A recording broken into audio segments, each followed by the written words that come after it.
How's it going, everyone, and welcome back to another video. In this quick video I'm just going to be going over a knocking noise in a vehicle, knocking noise that was picked up on a road test, and the simple tests I used to diagnose that problem. So the first thing I'm going to do in this video is I'm going to let you listen to the road test that I had and how the sound presented. After that, I'm just going to be running through the possibility of that noise when you're back in the workshop, what you're going to be looking for, and generally the simple checks that you can do to test them items out.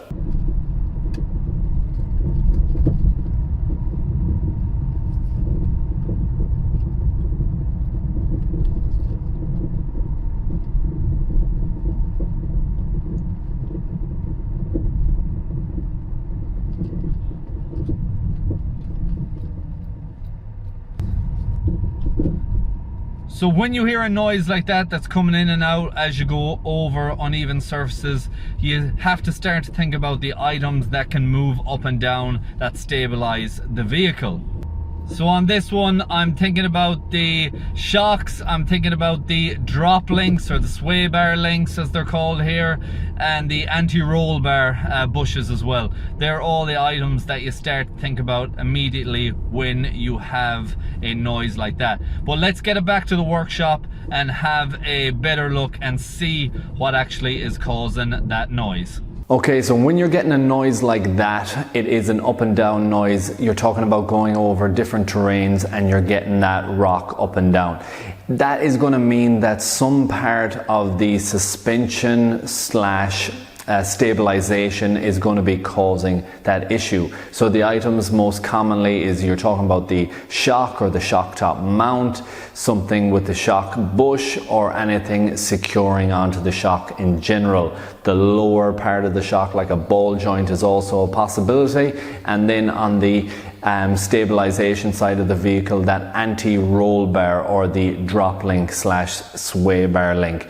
Any of those items can cause that fault. I have heard a very similar noise even with the anti-roll bar bush or mount. It has that hard sounding, and even though it is a mounting bush, once the play develops, you can have that type of noise. So the simple checks on the likes of these is stationary on the ground with all the weight of the vehicle on it, is to do a bounce test. Not only does this give you an idea of the noise, if it does show up, it also gives you the location very easy. You can push on the four corners, but if you know where the noise is on the road test, you just go straight ahead and you start to bounce on that area.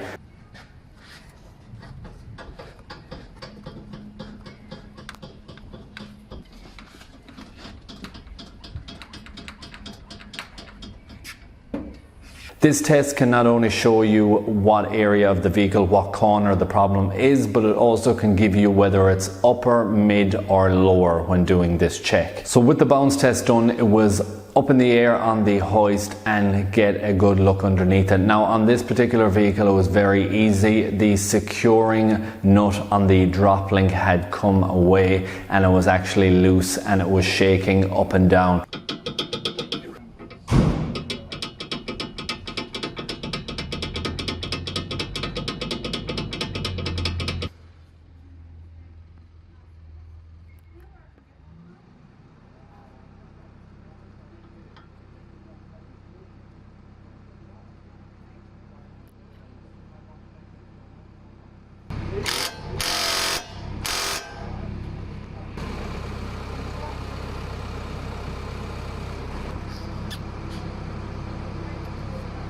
That was resonating through the shock, and that's why you could hear it so prominently in the cabin on the left hand side during that test drive.